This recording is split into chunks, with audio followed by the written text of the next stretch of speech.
boom, done, time saved, more time for leggings and pumpkin things and wine and banana bread and time with your kittens.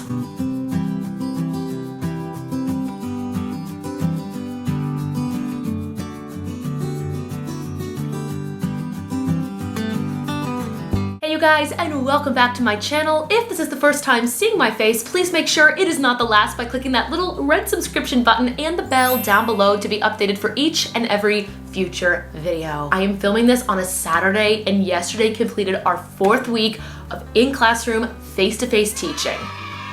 Now, over the past 4 weeks, I have been trying out different time-saving hacks to see what I can do to prep the school day, things I can do during the school day, and obviously things I can do at the end of the day to essentially make the most of my weekends, non-lesson planning time, non-grading time, and I've also spoken to many other teachers. Some teach the younger kids like myself, and others high school and beyond, and I've come up with my top 10 time savers for busy teachers. What teacher isn't busy right now? Does that even exist? If there is a hack or a suggestion that I missed that you think is important, please by all means put it down below in the comment section. I would love to hear from you guys, and you know I try to get back to every one of my comments. So again, if there's anything I missed or something you've noticed has worked for you or someone you know in the realm of education, put it down below in the comment section. Also, while you're down there, let me know what grade levels you teach and what subjects. Again, if you're new around here, I do K through 8 general music. Typically, when we are not in a worldwide pandemic, I do the band, the choir, the general music, the musical, and our church program. But right now, because of social distancing and CART teachers, because we lost our classrooms, I just do general music for all 9 grades. So that's where my tips come from, but a lot of these are a mix between my tips and other teachers' tips. So without any further ado, let's get into the top 10 time savers for busy teachers, because I don't have 10 tips for the non-busy teachers. Number 1 was submitted to me from another teacher, and she called it her 10 to begin and 10 to end. And I was very confused by that title, but she explained that she makes sure she has 10 minutes before she goes to her first class. She's also a CART teacher in a different subject area, but she has 10 minutes to make sure everything matches her lesson plans in terms of her materials, what she's taken to the classroom, what's on her cart. She checks her lesson schedule, what rooms is she traveling to that day, what materials does she need, and she recommended using little manila folders or envelopes to hold either her cutouts or her worksheets. I started doing this with Post-its, and it works amazing because I don't have my own classroom. I've got my little podium. I'll put the picture here. If you missed any of my teaching vlogs, I have a little podium on wheels, and I do not cart it right now. I find it is a lot easier just to put that sucker in the hallway where it goes, and I can just grab what I need in between classes. It really does look like a routine, but at the beginning of the day when I take my 10 to begin, if I'm gonna teach kindergarten, 3rd, and 7th grade in the morning, which is a real morning, I have folders with Post-its that have the date or the beginning of that week and the grade. So I know that in order to do the lessons for those 3 grades, I need the materials in those 3 folders. And I, again, make sure they are set before I get to school, but I allot 10 minutes to make sure they're all stacked and everything I need is good to go. And then at the end, 10 to end, make sure your laptop is charging, make sure your iPad is charging. Anything you need to make classes happen for you that needs to be charged should be charging. Once all of my electronics are in their cradles charging, I make sure that everything on my podium is set for the next day. I do not go out to my after-school bus duty until that podium is set. Okay, fine, I lied. If I don't have everything set and I need to go to bus duty, I will come back and try to get everything set. But I do try, and I finally got it down to a science, 10 minutes. Go to my podium, get everything charged. I actually station my podium at the end of the day in one of our intervention offices. That way I have outlets. The kids aren't gonna be walking by and touching any of the stuff. It's a locked space. So I go into that office, plug everything in, make sure that the things I had used during the day go back in their assigned places. Again, I've got little slots in the front of the podium, so I have kindergarten slot all the way to 8. Every grade gets a slot. They all go back in. It's all about organization. But using those 10 minutes at the end of the school day lets me have peace of mind when I walk out of the school at the end of the day. Everything's in its place. I'm ready for my 10 to begin the next day. But do not be confused in lesson planning. Lesson planning has nothing to do with 10 to begin and 10 to end. When I first got this hack given to me, I thought there's no way that woman lesson plans in 10 minutes at the beginning and end of the day. And then through talking to her, I found out that the 10 minutes is not planning. It is just setting up and tearing down and preparing for the next day. Number 2 is to maximize your downtime. And when I say downtime, I do mean a lot of time outside of school. For example, when I get ready for school, when I am commuting to the building or coming home. What I like to do is when I'm getting ready for the day, I have the bathroom to myself, husband is still sleeping, so I will listen to a podcast or I'll get ahead on my reading and listen to my audiobook. I do make sure I listen to my audiobook on the way to school as well, because typically, I'm not gonna lie to anybody, when I come home from school, I don't want to do any reading. I just want to kind of zone out and do a bunch of other things. So I'll do my reading with Audible. I do believe I have a code if anybody wants to start Audible with a discount, not sponsored obviously, but I'll put it down below if I find it. But I do love listening to the books on the way to school, and then on the way home, I will call my parents, husband, grandparent, whoever I need to speak to. I can catch up on phone calls. Again, listen to my audiobooks, just maximize your downtime. And then if I'm going to clean my house, you guys know I have a very rigorous Thursday after school schedule. I have my power hour, which means I have a whole list of chores that I do, and I again listen to podcasts, audiobooks, or phone calls. The only time I can't do phone calls during the power hour is when I am vacuuming, obviously, because no one wants to hear that heinous, obnoxious sound in the phone. But I recommend to you guys, look at your calendar, look at your schedule. When is there time that you can maximize or essentially multitask? I do not recommend this for times of lesson planning or important meetings or anything like that, but if you're doing something mindless, can you get another thing checked off your list? Maximize the downtime. I will fully admit that number 3 is something I have not done, but some teachers swear by it. I'm gonna read it right from one of their messages. They said, take advantage of grocery pickup and or delivery services. I thought I was super cool yesterday. It was Friday, school had ended, my house was already clean for my Thursday power hour. I thought, I'm just gonna go to the grocery store and get everything I need. I had a full list. I knew what I was gonna get and use for lunches and dinners. I got to that grocery store, and I'm gonna guess the restock day is Saturday or Sunday because so much was missing. So many other people were thinking about it. This is not a knock on grocery stores. This is just me admitting that I thought I had it down and I thought it was beating the system and getting everything done early and being really productive.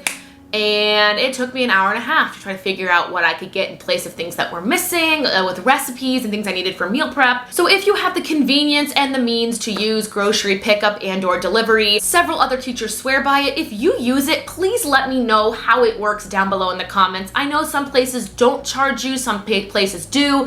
I really don't know that much about it. I need to look into it. Clearly, again, this is a mix of my tips and other teachers, and many of them, transparency, many of them who have children claim use the delivery services. If the service is there, take advantage of it. Number 4 goes right along with food, and it's something I absolutely swear by, and it is to meal prep all of your weekly lunches ahead of time. Bonus points if you have reusable bento boxes. I have ones I got off of Amazon. I'm sure they are linked down below in everything that I use in my classroom. You guys know where all that is down below in the description box. If it's not, I will make sure to put it there, but I have reusable, washable, microwavable Tupperware that I've had for 2 years, still in great shape. What I typically do is I make the same thing for lunch. I won't lie to you, I don't have a long lunch period this year, so it's really what I can grab and make easy and accessible during the school day. But I do make sure, usually on Thursdays or Fridays, I will pack my lunches. They're stacked in the corner of the fridge, next to the Tupperware if I'm taking a snack, if I have time to have a snack during my plan. But I have to tell you, taking that 30 minutes to prep my lunches ahead of time makes that morning commute that much easier. I know where everything is. I'm very type A, if you can't tell. I like everything to be in its place, and knowing that all of my lunches are downstairs in the fridge, ready to go Monday to Friday, helps the week flow by smoothly and gets us to where all teachers want to be. Friday at 3:30 p.m. Number 5 is still along with food, and it is to have your dinners planned in advance, not prepped. I'll put a picture of what I just bought off of Amazon. It's some kind of magnetic dry erase board, but it has all the days of the week on it, and it came with little dry erase pens, so I know once I meal prepped on Friday what my dinners are going to be. Since getting married almost a year ago, October 12th will be our 1-year anniversary. One of the biggest questions I find you ask when you're married is, what do you want for dinner? And it's usually a debacle that goes on and on and on until finally someone's like, fine, I'll order Postmates or go through a drive-thru. Things that we both don't really like to do. We just like simplicity. We like a plan. We like to know what's going on. So just seeing it on that little dry erase board on the corner of the fridge makes it so easy, even if it's something as simple as leftovers from Monday or a Taco Tuesday, or one night we didn't have a lot of groceries, so we literally put on the list macaroni and cheese and hot dogs, and that's what we had. And again, it just makes things simple. If Christopher's going to cook that night and I'll do dishes, we have a system, whoever cooks, the other does the dishes, and vice versa. But if I'm in a meeting or I have something going on, or I'm teaching or working with someone and he wants to cook dinner, he doesn't have to come ask me. It is all on the fridge, and vice versa. If I'm cooking for him, I don't have to ask. It is everything laid out. I find in marriage, just the communication is worth $1 million. Just communicating, here's what we're doing, are we both okay with this? And apparently food is very important in marriage, as it should be, duh. Having that on the fridge has really been a time saver. Number 6 comes to us from a teacher on the West Coast, and she writes, assign focus times to either chores and school prep / grading. Focus time, kind of like what I do with my power hour, I'm guessing. So if you are somebody who has to lesson plan or grade, I believe she is saying to assign time that is just for you. You'll tell everybody in your house, spouse, kids, whatever, that you need that 30 to 60 minutes to do something school related. For me, when it does come to that chore, my Thursday power hour, my husband knows that from 4 to 5 p.m., he cannot ask me a question because I'll most likely have earbuds in. I mean, if it's an emergency, he'll come and let me know, but he knows that is my focus time. I've reached a point right now in my 3rd year of teaching that I know how to get a majority of my planning and grading done. Thank God for focusing, timers, and Google Classroom, because Google Classroom right now, the way I do my assignments, it's auto-graded. I just double check to make sure the grading is okay. But if I were in a situation that I did have to grade or plan, I would have to assign focus time. If you guys have been following me on Instagram, which you all should, I love following you guys too, I am preparing for a very, very big examination personally. So I'm actually right now playing the role of a teacher while also playing the role of a student. And I have assigned focus time. There is a day of the week that my phone will be on Do Not Disturb for an hour. I will have all electronics and distractions away. I am focusing on my exam prep. I've got a whole notebook and now flashcards, because some people that study music have a hard time remembering modes and orchestral methods. I focus on that studying, and it works the same with grading or lesson planning. Just assign that focus time.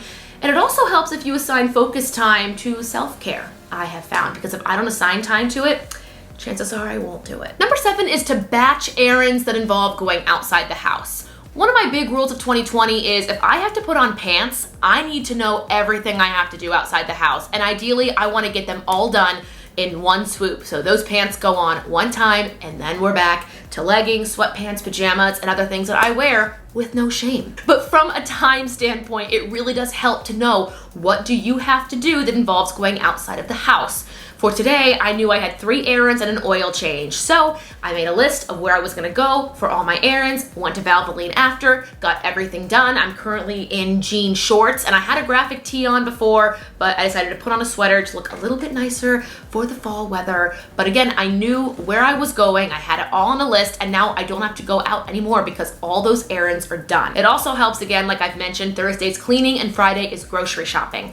If there's any other errand I need to run and it is dire, I'll make sure I do it before or after that grocery trip on Friday. That way Saturday and Sunday can go by, and my goal, like my gift to myself, is walking in on Friday with all my groceries. I'm ready to meal prep. I can put all the dinners on the fridge. I know what I'm doing for my lunches. My house is clean. I don't have to leave the house. On goes the leggings, and they're not coming off till that Monday morning shower. Number 8 is to utilize that do not disturb mode on your phone. And if you have people in your house that can disturb you without your phone, make a rule that you are not able to be accessed for a certain amount of time. We've already mentioned this in the time batching, but if you are somebody who is easily distracted by text messages or seeing a list on your phone, turn it on do not disturb and put it away. Let it charge for a little bit of time, or just tell yourself, you know what?